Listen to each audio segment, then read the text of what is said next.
Alright guys, here we are. This folder is over 20 years old, and I have not seen it in about that long. Now most people would be saying probably, oh, you should leave that sealed, that item shouldn't be opened. But, as a part of my past, I need to reopen this for myself.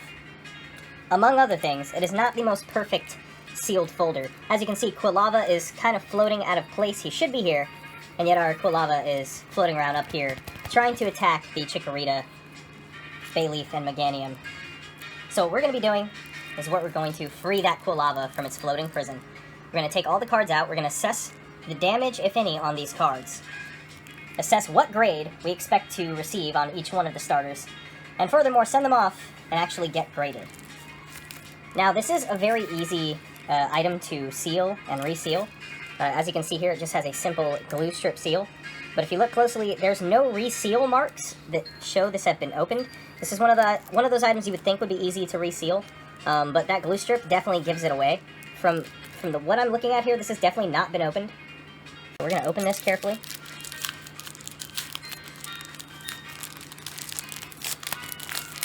Slowly enjoy the process. Remove our folder. Oop, and our Quilava's already jumping out. So here we have it. We have a front leaf here. It opens up. Has some beautiful artwork here on the side as well. Steelix. Let's get Quilava freed for a moment. Steelix, Scizor, Wooper, Suicune. Let's go ahead and open this up as well. It also has a Pokemon Card Game Fan Club magazine, a Japanese magazine. I don't know if that's still active, probably not. But it's a little subscription form, all in Japanese, which is nice, neat. Now before we assess the grade, let's slide Quilava back in place so we can get a full view here of the folder as is. We have our Meganium, Bayleef, and Chikorita. We have our Cyndaquil, Quilava, and Typhlosion. And we have our Feraligatr, Croconaw, and Totodile, which Feraligatr already, you can tell, has a beautiful swirl down near the lower right. I don't know if that's showing up on cam for anybody else, but we'll take a closer look in a moment here. Now that we have this open, first thing I'm going to do is I'm going to ready my sleeves. We're going to start with Chikorita, up on our top right here. I'm going to remove it, sleeve it.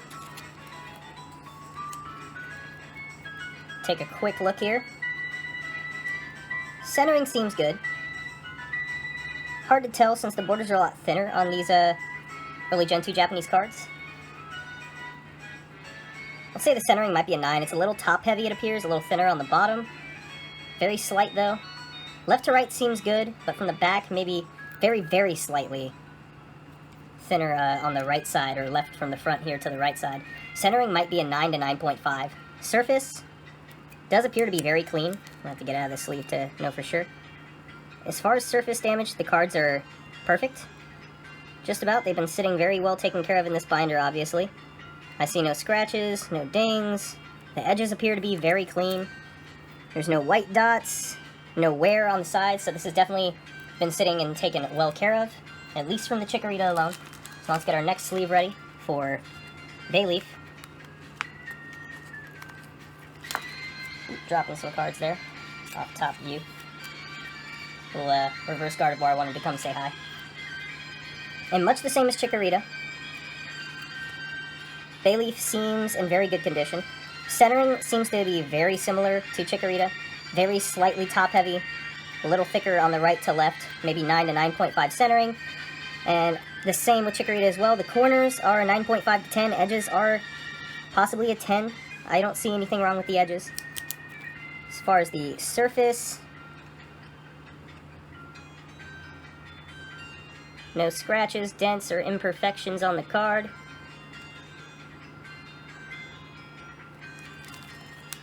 Slide that back into the penny. Move on to our Meganium. Now this will be our first of the 3 hollows. But we have we got a swirl. Right here, Meganium's staring it out. We have a beautiful swirl on this hollow. Let's see if we can find another. Can we be greedy and ask for 2 swirls? Doesn't appear so. Maybe we have a baby swirl starting over here that might start underneath Meganium, but it's a beautiful hollow. And as far as centering, It's definitely a bit more noticeably off left to right. Meanwhile, the top to bottom is good, maybe slightly heavier on the bottom. Yeah, it's definitely thicker to the left than it is to the right. Top to bottom maybe clean. This again, maybe a 9.5 to 9 centering. Surface, though, is beautiful. I'd give surface a 10. There are no print lines visible from what I can see on the holo. So altogether, for these first three, CGC can be a little bit harsh. So for the first lot, I'm going to have pretty much a similar grade for all of them across the board. A 9 to a 9.5, depending on how generous they are, because the cards are, so clean. If one of them can manage to get a centering as a 10, then it might get bumped from 9.5 to a 10. But more than likely, the centering is not going to get higher than a 9.5 on these three. Now, so we have our first three there. Next up, we'll go through our fires. We have our Cyndaquil, which has similar centering on the front to the Chikorritas as well. Slightly thicker right to left, a little thin on the left side here. Top to bottom seems good. Yeah, centering on this would definitely alone get it about a 9. However, once again, the corners are cut very well. The edges are beautiful. No imperfections I can see. But still nothing too damning to get a 9. I'm going to go ahead and check out our Quilava. This is the one that was floating around inside our folder here. Let's check our surface first. I don't know what that is, but there appears to be some slight indentation going down the center of the card. Right about here. Shows up barely in camera, but it is visible, at least for me. The edges on this one are a little flawed. Nothing too crazy, maybe a 9. The centering throws down as a 9 as well. Overall, though, this card should still grade a 9. Nothing below a 9. And now our holo, our beautiful Typhlosion. This is the card we would want to come back a 10. Let's look at our surface first. Surface is beautiful. There's no print lines, no scuffs, no scratches. Although the holo is very hard to see. Let's do a swirl check and see if we can spot anything. The holo on this card is really dark. As far as print lines, sometimes they're harder to see, so it's harder to grade. Also easier to grade as well, depending on what viewpoint you're looking at it from.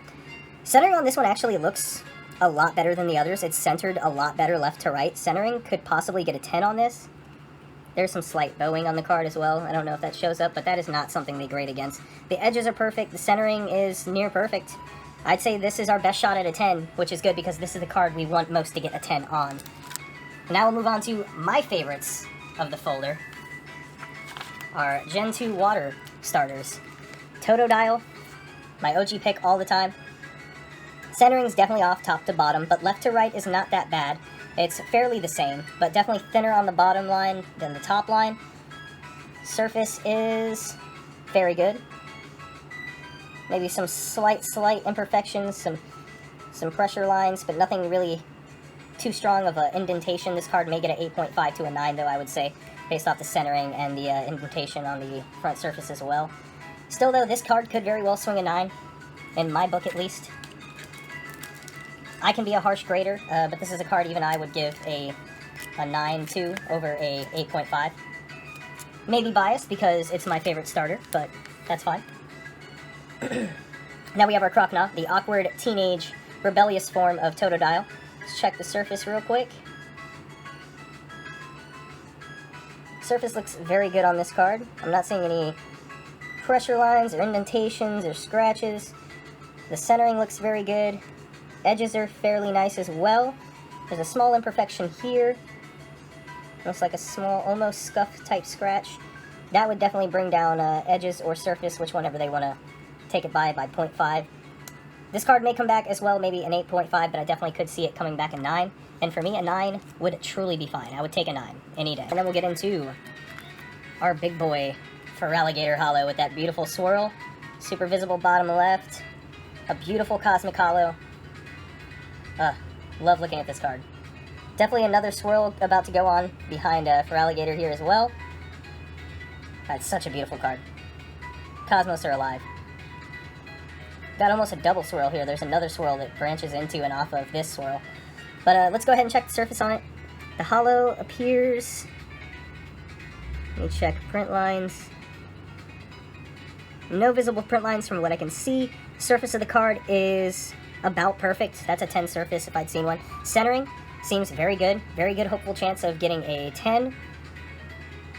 Maybe very, very, very slightly off one way or the other, but almost unnoticeable. Let me check the back to be sure.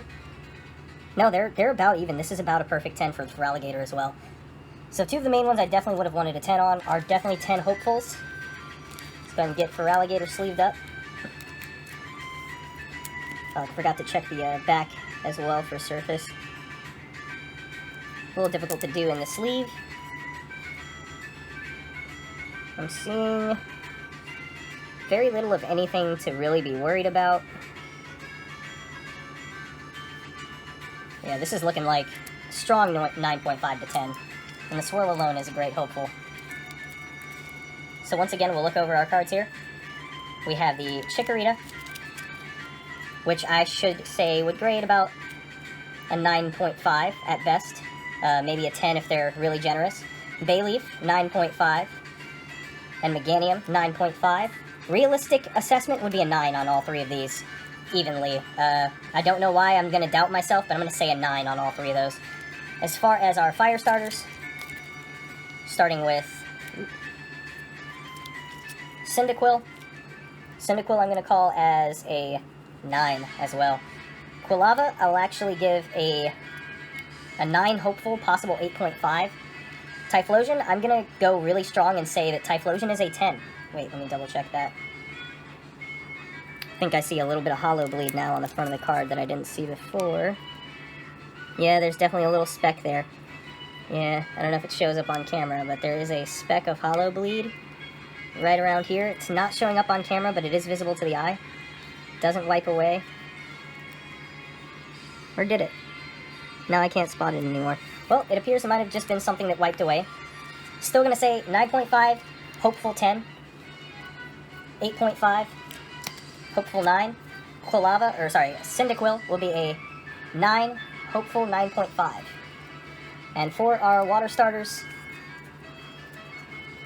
we have Totodile, who I'm going to say is a 9, 9.5 hopeful.